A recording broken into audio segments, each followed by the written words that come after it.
سلطان قطب الدین ایبک، کہانی بنسی رام مندر۔ ہم موجود ہیں انارکلی میں، جاندھر موتی چور ہاؤس کے بالکل سامنے۔ اس کے قریب ہی سلطان قطب الدین کا مقبرہ بھی موجود ہے۔ 800 سال قبل کی بات ہے، جب سلطان شہاب الدین غوری افغانستان کے شہر اور اپنے دارالحکومت غزنی میں عیش و نشاط کی محفلیں آراستہ کیا کرتے تھے اور مصاحبوں کے ہنر اور ان کی عقل و دانش کی باتیں سنتے تھے۔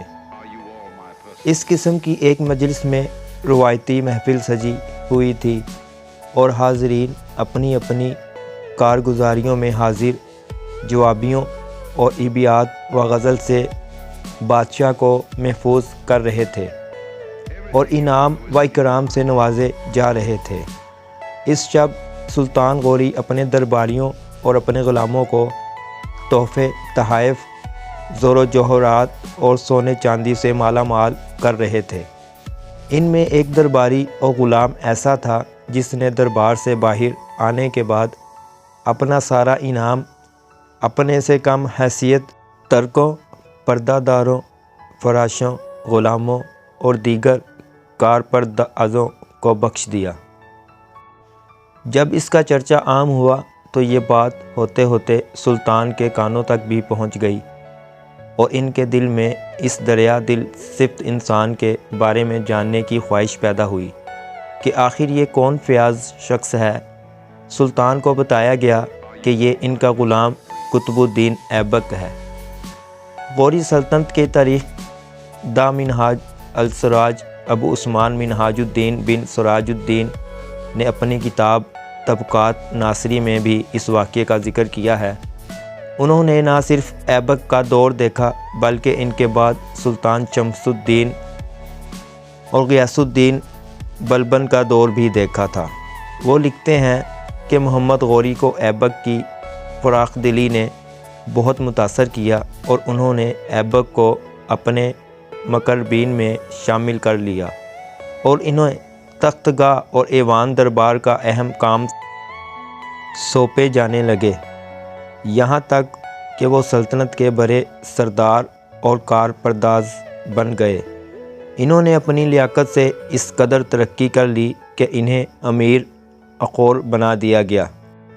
امیر اخور اس زمانے میں شاہی استبل کے سردار کا عہدہ ہوتا تھا اور اسے بہت اہمیت حاصل تھی۔ انسائکلوپیڈیا آف اسلام دوسری اشاعت میں اسے 1000 کا سردار کہا گیا ہے، جس کے ماتحت 3 سردار ہوتے تھے جو کہ 40 کے سردار کہے جاتے تھے۔ قطب الدین ایبک وہ مسلم حکمران ہیں جنہوں نے ہندوستان میں ایک ایسی سلطنت کی بنا ڈالی جس پر مسلم حکمران آنے والے 600 سال تک یعنی سن 1857 کی قدر تک حکومت کرتے رہے۔ انہیں غلام سلطنت یا خاندان غلامہ کا بانی کہا جاتا ہے، لیکن جوہر لال نہرو یونیورسٹی میں عہد و وسطی کی تاریخ کے ماہر اور پروفیسر نجف حیدر کا کہنا ہے کہ انہیں یا ان کے بعد آنے والوں کو غلام سلاطین نہیں کہا جا سکتا، انہیں ترک یا مملوک کہا جا سکتا ہے۔ دہلی کی جامعہ ملیہ اسلامیہ یونیورسٹی میں تاریخ کی اسسٹنٹ پروفیسر رحمہ جاوید راشد کا کہنا ہے کہ مسلم حکومتوں میں غلام کا تصور بازنطینی غلام کے تصور سے بہت مختلف ہوتا تھا اور یہی وجہ ہے کہ مسلم دور میں غلاموں کا مرتبہ بعض اوقات جانشین کی طرح ہوتا تھا۔ چنانچہ ہم تاریخ پر نظر ڈالتے ہیں تو ہمیں محمود اور ایاز نظر آتے ہیں، جس کو محمود غزنوی اپنی اولاد سے زیادہ عزیز رکھتے تھے۔ علامہ اقبال کی معروف نظم شکوہ کا ایک شعر اس جانب اشارہ کرتا ہے کہ اسلام میں غلاموں کی کیا حیثیت تھی۔ ایک ہی صف میں کھڑے ہو گئے محمود و ایاز، نہ کوئی بندہ رہا نہ کوئی بندہ نواز۔ اردو بازار مین پر یہ سلیم بٹن چنے والے کا بھی جواب نہیں۔ بہرحال یہاں سے ثقافتی ورثہ دیکھتے ہوئے مندر کی جانب جا رہے ہیں۔ بنسی رام مندر۔ بنسی رام دھر مندر انارکلی میں معروف جاندھر سویٹ کے سامنے واقع ہے۔ اگر ہم انارکلی سے گزر رہے ہوں تو اس مندر کی عمارت ہمیں متوجہ کر لیتی ہے۔ مندر کی عمارت خاص وسیع ہے، بلکہ یہ مندر شاید ایک حویلی کا حصہ ہے۔ مندر کی عمارت گو کہ بہت قدیم نہیں مگر ہے شاندار۔ اس مندر کا تذکرہ کنہیا لال سید لطیف نے نہیں کیا، لہٰذا کہا جا سکتا ہے کہ یہ مندر سن 1900 کے قریب تعمیر ہوا۔ بعد میں لکھی جانے والی کتابوں میں بھی صرف ایک کتاب میں مجھے اس مندر کا تذکرہ ملا ہے۔ ماسٹر امر ناتھ صاحب نے اپنی کتاب لاہور کی سیر میں اس مندر کا احوال بعنوان ٹھاکر دوارا پنڈت بنسی دھر یوں تحریر کیا ہے۔ یہ ٹھاکر دوارا انارکلی میں پنڈت جی کی وصیت کے مطابق ان کی بیوگان نے بنوایا۔ مندر میں ودیاتی آشرم ہے جس کا خرچ مندر کے فنڈ سے ملتا ہے۔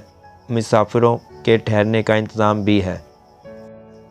یعنی یہاں پر تقسیم سے قبل مندر کے ساتھ آشرم بھی تھا اور شاید سرائے بھی ہوں، مگر اب تو یہ رہائش گاہ ہے۔ مندر کے باہر دکانیں ہیں اور مندر کے بڑے سے تہہ خانے میں کوئی حکومتی دفتر ہے۔ اوپر جانے کو ایک تنگ راستہ ہے۔ جھجکتے ہوئے سیڑھیاں تو چڑھ لی، مگر آگے دیکھا کہ کوئی محترمہ تار پر کپڑے پھیلا رہی ہیں۔ گھبرا کر نیچے اتر رہا تھا کہ آخر سیڑھی پر ایک صاحب سے ملاقات ہو گئی۔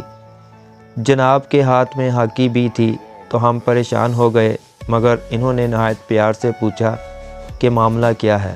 عرض کی جناب تاریخی عمارتیں دیکھنے کا خبت ہے، اسی چکر میں اوپر چلے گئے۔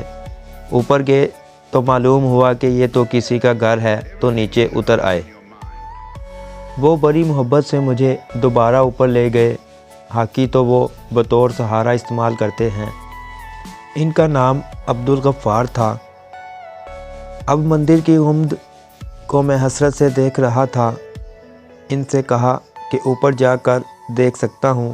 انہوں نے بتایا کہ یہاں پر مختلف خاندان رہتے ہیں۔ میری کھولی گنبد کے ساتھ والی ہے۔ ساتھ ہی انہوں نے اپنے بیٹے کو آواز دی کہ یہ بھائی آ رہے ہیں، ان کو چھت پر جانے دو۔ ہلکی ہوا چل رہی تھی اور میرے سامنے ایک مندر کا شاندار گنبد تھا۔ کچھ عجب سا احساس ہوا۔ نیچے اترا تو دیکھا کہ وہ صاحب نیچے ہی کھڑے تھے۔ کہنے لگے بیٹا اب لوگ بہت ڈرتے ہیں، میں اس لیے یہاں کھڑا ہوں کہ کوئی آپ کو تنگ نہ کرے۔ ان کا برتاؤ میری توقعات سے برعکس تھا۔ مندر سے متعلق معلوم ہوا کہ اب یہ کسی یہودی کی ملکیت ہے جس نے مختلف لوگوں کو یہاں کرائے پر جگہ دے رکھی ہے۔ ایبک کے مزار سے بھی مندر کی دلکش عمارت نظر آتی ہے۔ مندر کی عمارت میں برطانوی طرز تعمیر کی جھلک بھی ہے۔ مندر کی عمارت میں رہائش کے باعث اب اصل عمارت میں کافی تبدیلیاں ہو چکی ہیں، مگر اب بھی مندر میں کیا گیا لکڑی کا کام اچھی حالت میں موجود ہے۔ خصوصاً مندر کے داخلی دروازے پر موجود لکڑی کا جھروکا۔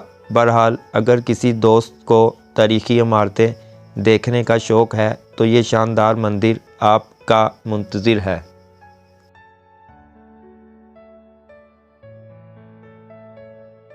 آپ ہمیں اپنے کامنٹس کیجئے، اپنی رائے دیجئے۔ آپ کے کامنٹس، آپ کی رائے ہمارے لیے بہت اہم ہیں۔